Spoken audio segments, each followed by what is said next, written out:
Hi there, guys. So today I want to answer the question of why we put asylum seekers in hotels. It's a question which I never really see addressed by the media when they're discussing the issue of asylum seekers, riots outside hotels or small boats. And as we've got a weekend of protests outside asylum seeker hotels, I just wanted to explain a little bit about how the system works when a person arrives on a small boat. So generally speaking, the way the system works is that anyone who enters the UK via irregular means, so for example a small boat, they can claim asylum in the UK. So as soon as they get off that small boat and go into that processing centre in Dover or somewhere in Kent, and they say they want to claim asylum, that means the clock is ticking, and it is then the responsibility of the UK government to investigate their claim and make a decision. So ultimately, the whole asylum seeker in hotels crisis, it all comes down to just boring administration, really. How efficiently can we do our paperwork and process these people? Like, there's absolutely no reason why someone claiming asylum here, they couldn't have their claim looked at and a decision made within a week, and then maybe another week to allow for appeals. So you could have a decision and be sending this person back to wherever they came from, or they could be granted asylum and looking for a job within 2 weeks. It is really that straightforward. But unfortunately, that's not the system that we've got. So what's happened under the Tories, or the previous Tory government, is that the processing capacity of the Home Office was hacked back, and that meant that we needed to house these people somewhere across the country while their claim was being looked at. So sometimes it has been taking longer than 3 years to make a decision on an asylum claim. 3 years, can you believe it? So what do we do with that person while we're waiting? Well, we could allow them to work, but it was decided back at the fag end of John Major's government in 1996 that would be seen as encouraging people to come here. So what we've done is we've put a system in place where these people, they can't work, they can't have any income, they can't claim any benefits, but they need to be contactable and they need accommodation. And that brings us back to the matter at hand. We've been accommodating asylum seekers in residential housing for absolutely ages. That was certainly the case under the new Labour government from 1997. We'd be putting asylum seekers in houses in the community. But with the additional numbers arriving by small boat, with the additional processing time that I mentioned, and since the rules were toughened to prevent asylum seekers from working, that's all meant that we need higher density accommodation to cope with the extra demand. So what are the options for this high density accommodation? Off the top of my head, it could be stuff like old army barracks. We had that barge that the Tories used off the coast of Cornwall, I think it was. But after that, I'm struggling. So if you think about it, hotels in a sort of state of disrepair, it was actually not a bad option looking at it objectively. And before anyone starts crying about how these are beloved 4-star hotels, that certainly isn't the case for most of them. I've been in some of them, and most of them are absolute shitholes.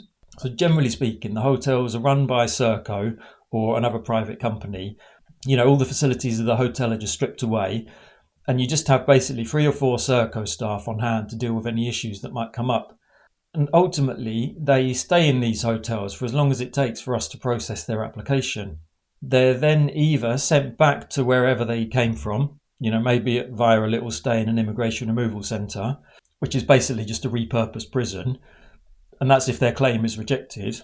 Or if their claim's accepted, they'll be then discharged from the Home Office and expected to just get on with things, whether that's getting a job, looking for housing, whatever. So very simply, that's basically why asylum seekers in hotels is a thing.